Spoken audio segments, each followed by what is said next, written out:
Saya peringatkan betul kepolisian. Ini yang justru harus diselesaikan, dugaan ijazah palsu itu. Jangan kemudian menggugatnya yang justru digugat. Hati-hati guys, ini bagian dari operasi politik yang ingin menjatuhkan karir politiknya Pak Jokowi dan keluarganya. Mereka takut kalau pengaruh Jokowi masih ada, bisa hancur lagi ormas radikal, bisnis haram dan karir para politikus hitam di negeri ini.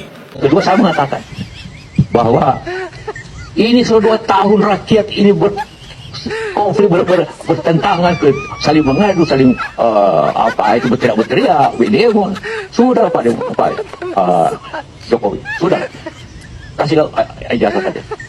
Pak Jokowi coba perlihatkan ijazahnya. Wih, tar ku telepon dulu Pak Jokowi ya. Ini udah disuruh nih perlihatkan ijazahnya. Ini bahaya nih.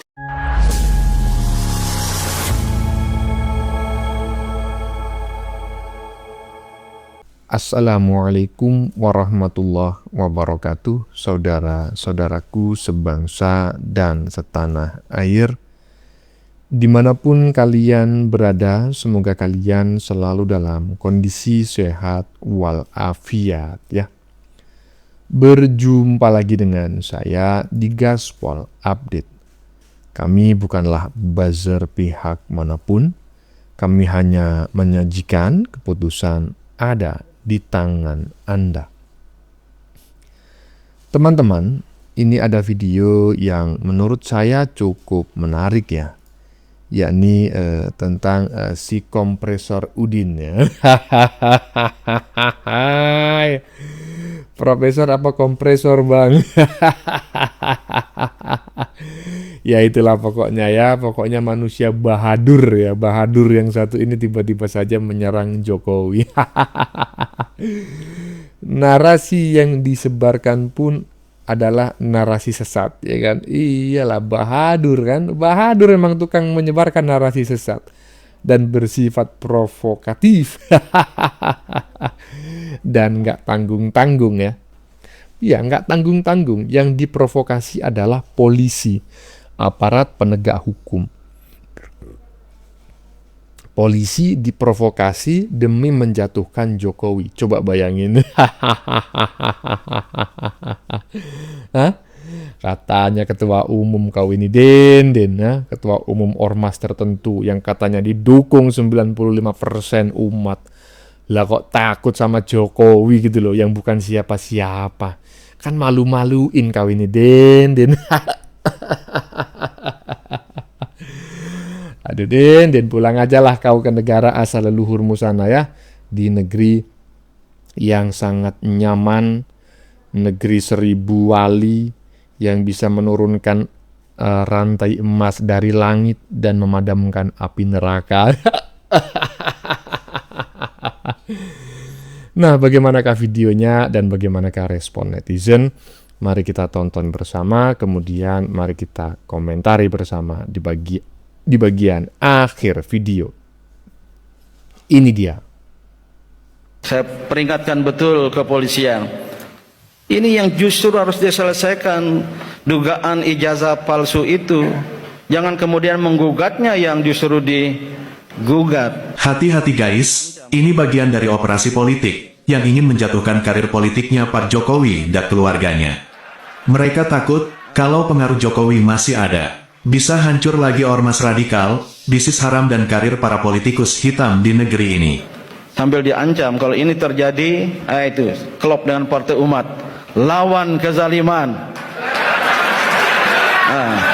Sebagaimana seorang Amin Rais di seputar 98 menjadi lokomotif reformasi. Beliau waktu itu membidik Presiden Soeharto. Sekarang membidik mantan atau menantu Presiden Soeharto, tapi masih dalam nada loyal kritis. Sebenarnya mereka musuh negara karena mereka tak ingin Indonesia makmur, aman dan damai menuju Indonesia emas. Salam waras dari King Yudi Official. Den, kau ini gimana cara berpikirmu ini Den ya? Dikatakan goplak itu kau ini profesor ya. tokoh agama. Dikatakan pintar itu tapi cara berpikirmu terbalik, Din.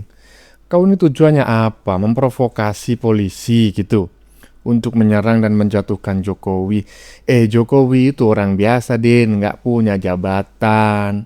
Kau ini katanya orang hebat, pengikutmu banyak. Ngapain kau takut dengan Jokowi?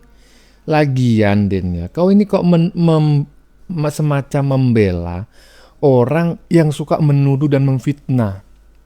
Pak Jokowi ini kan hanya, ya kan, mempersoalkan itu di ranah hukum, ya kan? Lah kok kau malah minta orang yang menuduh itu nggak boleh dipersoalkan? Ini gimana ceritanya sih, Din? Nggak ngerti saya ini. Aduh, Din, terserah kau lah. Lanjut. Kedua, saya mengatakan bahwa ini sudah 2 tahun rakyat ini berkonflik, bertentangan, saling mengadu, saling berteriak-berteriak, demo. Sudah Pak Jokowi, sudah kasih ijazah saja. Itu saja. Dia mulai sensitif sekali itu ijazah. Kenapa sih? Dan saya itu asli. Kenapa tidak kasih lihat? Kenapa tidak kasih lihat? Membiarkan masyarakatnya berkelahi di sendiri. Tidak ada masyarakat ini yang berkelahi, Pak JK.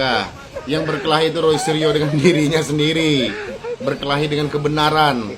Kami yang membela Pak Jokowi hanya berusaha menyadarkan mereka-mereka yang tersesat agar kembali ke jalan yang benar, ke sesuatu yang logik, bukan dalam kesesatan. Jadi kami tidak pernah berkelahi. Yang berkelahi itu Roy Suryo dengan kebenaran, bukan masyarakat yang berkelahi. Dan kamu siapa? Merintah-merintah Pak Jokowi, kamu siapa? Nah ini 11-12 nih, ya kan? 11-12 dengan si Udin bagian depan tadi ya. Intinya itu mereka ini tidak atau menginginkan kasus ini dihentikan, ya. Kasus ini dihentikan dan yang harus diproses adalah Jokowi. Lah gimana ceritanya? Orang yang dicaci, orang yang dimaki justru harus diproses. Sementara orang yang mencaci, orang yang memaki nggak boleh diproses. Malah Pak Jokowi diminta untuk menunjukkan ijazahnya. Ini si Capin sama si Udin 11-12 nih. Aduh. Cukup dua itu aja, Bang. Enggak, masih ada lagi yang nggak kalah koplaknya, ya kan? Mantan makar ya, ini dia. Pak Jokowi coba perlihatkan ijazahnya. Wih, tar ku telepon dulu Pak Jokowi ya. Ini udah disuruh nih perlihatkan ijazahnya. Ini bahaya nih. Pak Jokowi udah disuruh perlihatkan ijazahnya. Ya Pak Jokowi mau nggak mau harus memperlihatkan. Ini udah mengerikan ini karena salah satu tokoh udah meminta ijazahnya. Ini bahaya nih. Coba kita telepon. Halo Pak. Pak itu ada Pak yang minta ijazahnya ditunjukin. Gimana Pak?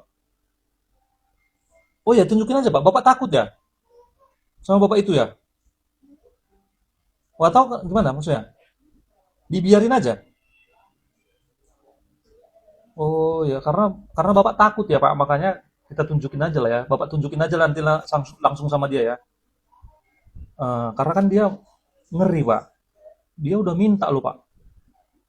Bahaya Pak, bahaya. Sindiran yang makjlub ya. Tapi memang ya dari semua para pembenci Pak Jokowi rata-rata usianya sudah sangat sepuh. Dan mereka semuanya menggunakan simbol-simbol kepercayaan yang sama ya. Walaupun saya juga orang dengan kepercayaan yang sama juga. Tetapi orang-orang yang membenci Pak Jokowi ini sengaja ingin menonjolkan identitas keagamaannya gitu loh. Padahal faktanya tidak semua orang yang menganut agama tersebut itu setuju dengan apa yang mereka lakukan.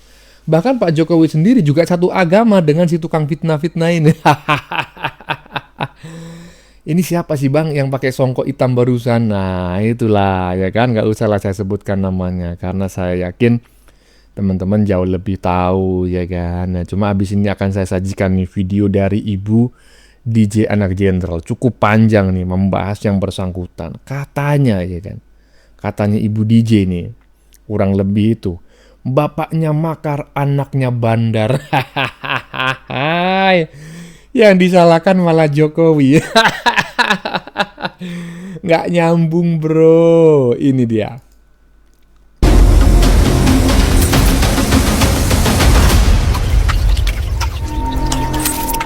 Ada seorang politikus kadaluarsa yang belakangan ini muncul mengomentari isu-isu berita-berita yang sedang panas tanah air.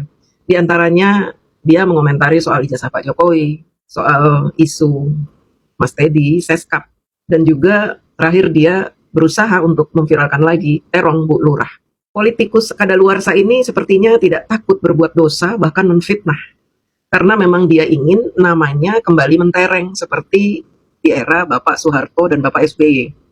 Sayangnya di era Bapak Jokowi dia tidak kepake, sehingga dia menyimpan kebencian kepada Bapak Jokowi yang tidak pernah melirik dia. Dan kini dia mulai bergabung bersama anak abah, anak banteng untuk menyebarkan berita bohong, hoax, disinformasi, fitnah dan kebencian kepada Bapak Jokowi. Kita dengarkan teman-teman. Soal ijazah ya, kalau hanya sekedar ijazah nggak soal, tetapi ijazah yang dikaitkan dengan Presiden Jokowi, ya, nah itu menjadi soal besar. Bahkan ini konspirasi yang luar biasa besar, yang melibatkan banyak kelompok yang punya kekuasaan besar. Antara lain adalah Prabowo sendiri ya, bersama oligarki. Ya. Dan itu dimulai dari sejak di Solo, waktu Joko Widodo wali kota. Bahkan Joko Widodo jadi wali kota itu pun yang mendudukkan adalah oligarki, didukung oleh RRC, didukung oleh Amerika. Orang gila. RRC saya aja yang orang Indonesia aja nggak kenal Pak Jokowi siapa tahun 2004-2005 itu saya nggak tahu. Saya nggak kenal, serius. Ini kok RRC Amerika, ngapain RRC Amerika dukung Pak Jokowi? Pak Jokowi tahun 2004-2005, perusahaan mebelnya itu sudah berkembang pesat. Di kota Solo, seorang pengusaha sukses serta dermawan. Namanya sangat terkenal di Solo sehingga beliau itu dipinang oleh beberapa parpol dan tokoh-tokoh politik, diantaranya Pak Hasyim, Bapak Prabowo gitu. Pinang tuh naik menjadi wali kota, kemudian disupport oleh PDIP. Parpolnya parpol PDIP dan beberapa parpol lainnya PKS ikut mensupport. PKS ikut mensupport Pak Jokowi sebagai wali kota, ya. Kemudian PAN juga ya mensupport Pak Jokowi menang. Ya, jadi nggak ada apa RRC, kemudian Amerika, ngawur. Ini orang kayak pikun gimana ya? Dari apa yang saya dapat informasinya, dan itu saya tulis ya. Saya tulis dalam sebuah buku, karena saya percaya informasi itu valid. Jadi Jokowi itu, entah dia dapat sarjananya entah enggak, aku yakin dia itu bahkan SMA saja nggak lulus. Bersama-sama dengan sahabatnya, yaitu Hari Mulyono. Yang kemudian Hari Mulyono itu menikah dengan adik tirinya Jokowi, yaitu Hidayati ya. Berangkat ke Aceh. Adik tiri kan? Adik kandung goblok. Oh, nggak tahu, asal bacot aja. Wes tuwek kamu itu ya, nggak usah ngarang-ngarang adik tiri. Itu Mbak Hidayati itu adik kandung Pak Jokowi ya. Kamu itu apa lebih tahu dari Pak Jokowi, lebih tahu dari Pak Lurah yang ada di Giri Roto itu. Hidayati itu siapa? Tanya sama Pak Lurah. Kamu ngawur ngarang aja ini orang ngarang gitu, ngomong ngarang. Jadi semakin kita dengerin cerita dia tuh banyak yang halu, ngarang-ngarang. Tawan udah sakit jiwa ini orang. Gara-gara dia pernah kena kasus, ditangkap karena dia sebagai orang yang akan melakukan kudeta ya beberapa tahun yang lalu, 9 tahun yang lalu lah, di era Pak Jokowi kayaknya ya, dia ditangkap nih. Makanya dia jadi gila karena di penjara. Sejumlah orang ditangkap polisi karena diduga terlibat makar dan saat ini sejumlah orang tersebut diperiksa oleh polisi. Salah satu yang ditangkap polisi adalah aktivis Sri Bintang Pamungkas yang didatangi polisi di rumahnya di kawasan Cibubur, Depok, Jawa Barat pada Jumat pagi. Selain Sri Bintang Pamungkas, ada 7 orang lainnya yang ditangkap karena diduga terlibat makar. Setelah ditangkap, 8 orang tersebut dibawa ke markas Komando Brimopolri di Kelapa II, Depok. Di PT Kertas Kraft Aceh. Ternyata di sana selain perusahaannya itu juga kembang kempis karena ternyata kemudian setelah berjalan sekitar 5 tahun tidak mendapat bahan baku yang cukup, tidak mendapat pasokan gas cukup, sehingga begini goyah. Di samping itu si Iriana, ya, istrinya Jokowi, itu tidak kerasan di sana, tidak kerasan dengan situasi Aceh. Pulang. Jadi Pak Jokowi kembali ke Pulau Jawa itu karena Iriana mau melahirkan. Sok tahu. Ngesel ini nih aki-aki. Kalau 85 itu mereka lulus, kalaulah lulus ya. Kalau Hari Mulyono itu lulus, saya percaya. Ya. Tapi apakah Jokowi itu betul mahasiswa UGM? Nah, ini masih tanda tanya. Ya. Pulang dari sana ya mungkin sekitar 90 sekian. Ya. Hari Mulyono itu anak saudagar batik di Solo. Jadi dia pasti bisa hidup dan pasti dapat kerjaan. Ya. Sedang Jokowi itu kemudian lari ke bapak tirinya yang punya perusahaan mebel kayu jati. Ya. Bapak tiri. Aduh, Pak Jokowi itu ke pamannya, ya, numpang sama pamannya untuk menjalankan perusahaan furniture. Ya. Ngarang aja ini orangnya. Dari itu bilangnya, apakah lulus? Kalau Hari Mulyono saya yakin lulus. Ya, orang fotonya jelas-jelas berdampingan. Pak Jokowi sama Hari Mulyono itu berdampingan kok fotonya. Lulus dari UGM itu ada pakai toga, Pak Jokowi pakai toga, Hari Mulyono pakai toga. Puicak matanya ini si aki-aki ini ya. Nah, dia bekerja di situ. Mebel-mebel itu akhirnya bisa diekspor, antara lain ke Cina, antara lain Jokowi itu udah berusukan juga ke Cina. Oh ya. Nah, dari informasi yang aku dapat, dia tuh melakukan satu kejahatan di sana, ketahuan, lalu ditangkap sama aparat Cina. Jadi halunya lu keterlaluan ini orang. Pak Jokowi berusukan ke Cina. Pak Jokowi ke Eropa, goblok. Ke Cina. Melakukan kejahatan, ditangkap. Halunya bener-bener ini orang. Oh, udah gila ini. Jadi orang seperti ini adalah orang yang gagal dalam hidup. Sehingga ocehannya, mulutnya itu nggak kejuntrungan. Ya. Kita tahu bahwa dia ini pernah ditangkap polisi karena melakukan kejahatan makar. Ya. Kemudian anaknya juga pengedar narkoba, pemakai narkoba juga. Ya, makanya jadi gila dia.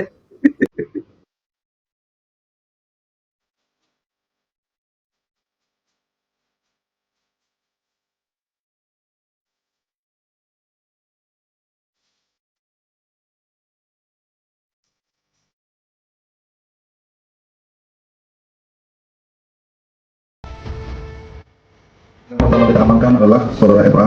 Saudara FA itu di TKP di daerah Cibubur. Pada saat diamankan, saudara FA ini ada barang bukti sebesar 0,49 gram.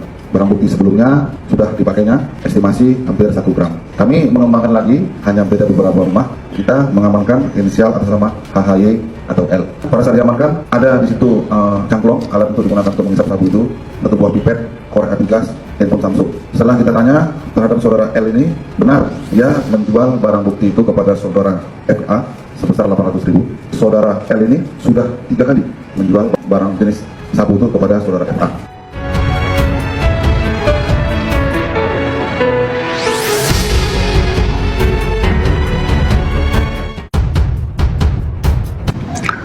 Dugaan saya dia itu di brainwash. Iya. Kenapa saya menduga seperti itu? SBY pernah melakukan itu juga.